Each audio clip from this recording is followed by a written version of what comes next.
Slavă lui Dumnezeu stă în ascunderea lucrurilor, iar slavă împăraților stă în cercetarea lucrurilor. Proverbele 25, versetul 2. Dumnezeu să te binecuvinteze. De ceva zile vorbesc despre prezența lui Dumnezeu, diverse manifestări ale prezenței lui Dumnezeu. Și astăzi aș vrea să împărtășesc ceva, un aspect practic, ca să zic așa, un adevăr important de înțeles, care să ne ajute pe fiecare să nu obosim să facem binele, cum zice Scriptura. Nu obosiți să faceți binele, că la vremea potrivită veți secera. Și dacă Scriptura ne spune nu obosiți să faceți binele, e pentru că tocmai de multe ori obosim să facem binele. De câte ori ai început un lucru că era bun, că era bine, dar apoi te-ai obosit și ai oprit. Poate te-ai hotărât să te apropii mai mult de Dumnezeu prin Scriptura. Ai început, apoi te-ai lăsat. Sau te-ai hotărât să te apropii mai mult de Dumnezeu în modul tău de a te ruga. Ai început și la un moment dat ai lăsat. Să nu încetăm să facem binele. Este important să fim perseveranți. Și acest lucru îl înțelegem și mai bine când vedem adevărul următor în Scriptură. Am vorbit de faptul că există prezența și prezența lui Dumnezeu. De exemplu, când Domnul Iisus se urcă pe vârful muntelui și este schimbat pe la față și ucenici aud o voce și ei sunt speriați, sunt, cum să spun, sunt într-o stare de nu știu ce să facă, ca să zic așa. Ei acolo, Domnul Iisus le expune sau le introduce sau le arată un alt aspect a prezenței lui Iisus Hristos. Nu era același lucru acolo pe munte. Da? Adică vedem și asta chiar în viața Domnului Iisus. Când s-a schimbat la fața, era o altă prezență acolo.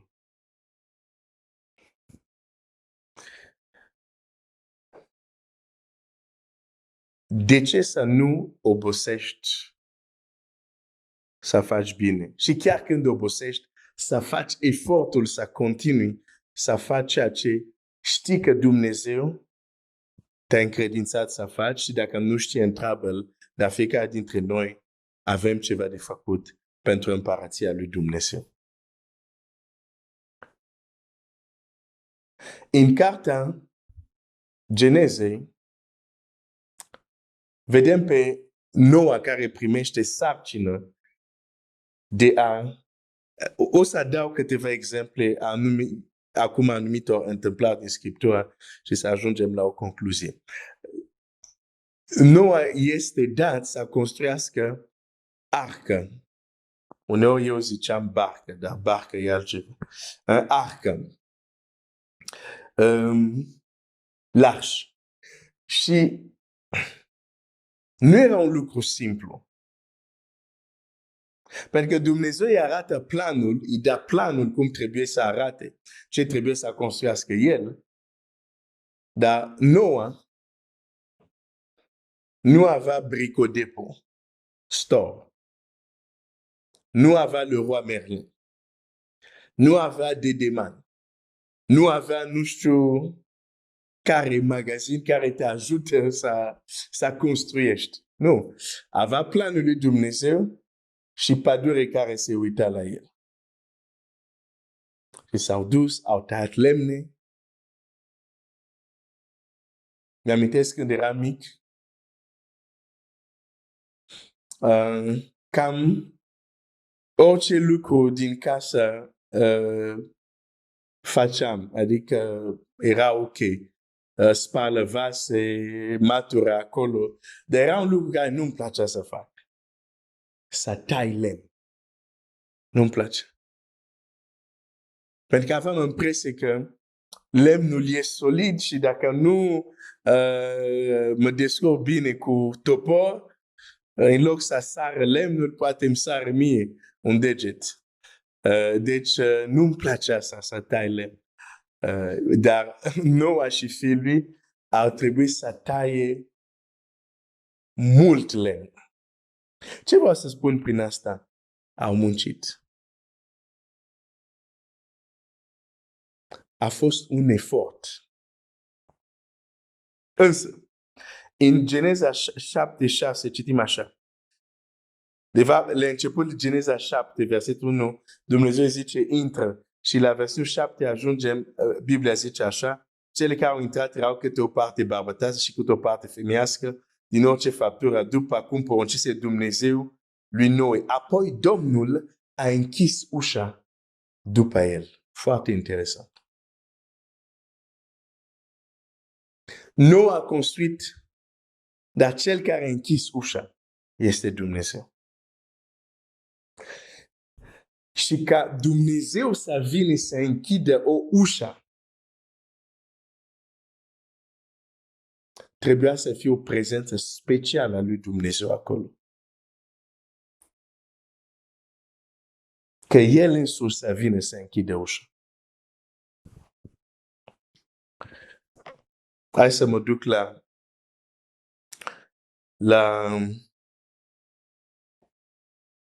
la Salomon. Solomon zice, Salomon este în franceză, la Solomon. Solomon construiește templu în Cronici, și o să citesc doar un verset, în 2 Cronici 7 și 1, Biblia zice așa, deci au construit templu, au așezat lucrurile unde trebuia să fie așezate, el înalță o rugăciune și Biblia zice așa, când și-a ispravit Solomon rugăciune, s-a coborât foc din cer și a mistuit arderea de tot și jertfele și slava Domnului a umplut casa. Și pentru Solomon asta este sfârșitul unei perioade de muncă. Da? Construirea templului. Era o muncă. Trebuia să fii perseverent. Și aici vine, face această rugăciune și Biblia zice, focul se coboară și apoi zice, și slava Domnului a umplut casa. E vorba de o altă manifestare a prezenței lui Dumnezeu aici, care nu era înainte. Dar când au terminat ce aveau de făcut, acea prezență a lui Dumnezeu s-a manifestat. Tot, de exemplu, dacă ne gândim la Solomon, vedem tot în cartea Cronici, asta la capitolul 1, nu mă duc să citești, dar poți să te duci să citești în Cronici, 2 Cronici, capitolul 1, o să vezi Solomon care aduce 1000 de ardere de tot. Ceea ce e o muncă din nou. Nu a adus o ardere de tot. Nu 10, nu 20, nu 100. 1000. E un efort. Un efort mare chiar. Da? Și când s-a întâmplat asta la versetul următor, experimentează o prezență a lui Dumnezeu deosebită. Dumnezeu vine în vis și spune, cere ce vrei. Și el a cerut înțelepciunea și s-a trezit dimineața. Era omul cel mai înțelept care exista atunci. Că Domnul Iisus Hristos e mai înțelept decât el. Dar atunci, în vremea lui, s-a trezit dimineața, a devenit omul cel mai înțelept de vremea lui.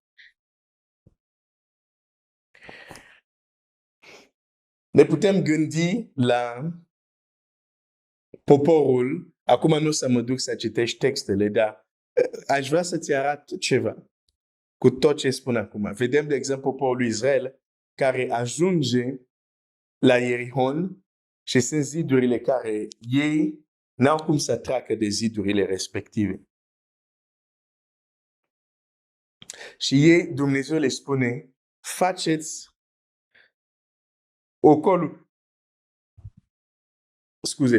ocolul cetății timp de 6 zile. Și a 7-a zi, faceți ocolul cetății deșapte ori. Este un efort. Trebuie să fii perseverent. Că Ieron nu era o grădiniță. O grădină, scuze, unde ai roșii aici, într-un minut ai făcut ocolul. Nu, era o cetate. Și mă gândesc a 7-a zi, ei trebuia să facă ocolul de 7 ori, când deja toată săptămâna, 6 zile, au înconjurat odată cetate. Era un efort. Dar când au ajuns la capătul acestui efort și au strigat, zidurile au căzut. S-a manifestat prezența lui Dumnezeu.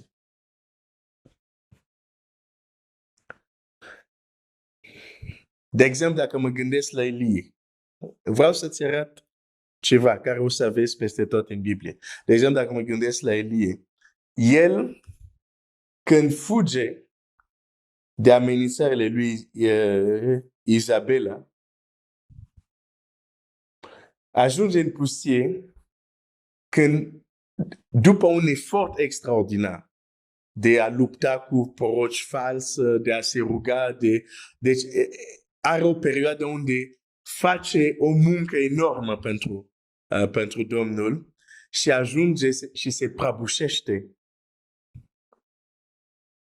după o zi de mers în pustie, se manifestă o prezență a lui Dumnezeu printr-un înger care vine la el.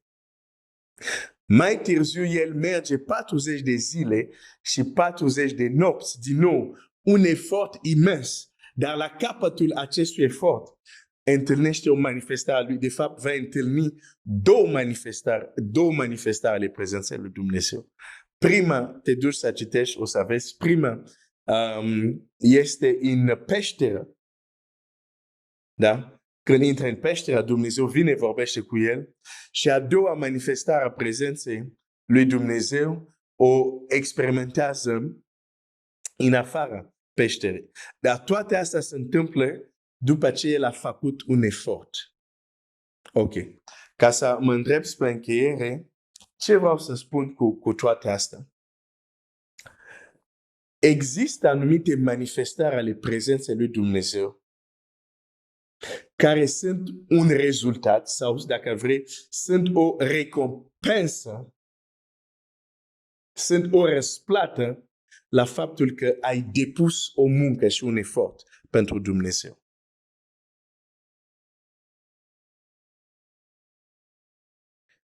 Atunci, dacă asta înseamnă, dacă îți place să faci efort minim când e vorba de Dumnezeu, e clar că prezența lui Dumnezeu sau diversele prezențe ale lui Dumnezeu care vei experimenta vor fi foarte limitate. Pentru că există anumite dimensiuni ale prezenței lui Dumnezeu care tocmai se manifestă, se arată când ai ajuns la un capăt, când ai perseverat, când ai făcut o muncă care Dumnezeu ți-a zis să o facă, spirituală, chiar dacă uneori are o aparență să fie doar o muncă, să zic, fizică. De exemplu, când Noa se ducea să taie lemne, probabil puteai să te gândești, ok, nu e ca și cum merge să se roage, taie lemne, dar munca care el o facea cu tăiat lemne era și o muncă spirituală. Deci te încurajez să depui efort pentru Domnul nostru Iisus Hristos. Da, e normal că uneori să fim obosit, să zicem, sunt obosit, dar vreau totuși să fac asta pentru Domnul. Parcă nu mai am prea mult timp, dar vreau să fac efortul să găsesc timp, să mă rog, să studiez Scriptura. Trebuie să existe un efort din partea noastră. Sigur, nu efortul nostru ne mântuiește, suntem mântuiți prin jertfa Domnului Iisus, dar dacă vrem să înaintăm cu Dumnezeu, nu putem cu mâinile în buzunar. Adică stăm așa și să se facă lucrurile. te încurajez, ce Dumnezeu îți pune pe inimă, ce ai început să faci pentru Domnul, să continui. Și chiar atunci când îți cere un efort, continuă. Chiar atunci când poate cere totul de la tine și ajungi poate ca și Elisei să nu mai ai putere și să cazi în pustie, ok. Pentru că la capăt te așteaptă o manifestare a prezenței lui Dumnezeu care nu ai mai întâlnit. Și o să termin cu asta. De fiecare dată când te vei întâlni, când vei intra în contact cu o manifestare a prezenței lui Dumnezeu cu care nu te-ai mai întâlnit, automat ceva se schimbe în viața ta. Dacă vrei să spun în alte cuvinte, treci la un alt nivel.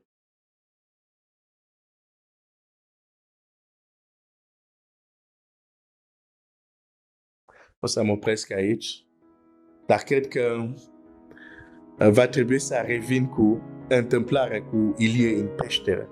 Și cu asta o să sper, cred, după asta o să ne întoarcem la Ester. Dumnezeu să te binecuvânteze.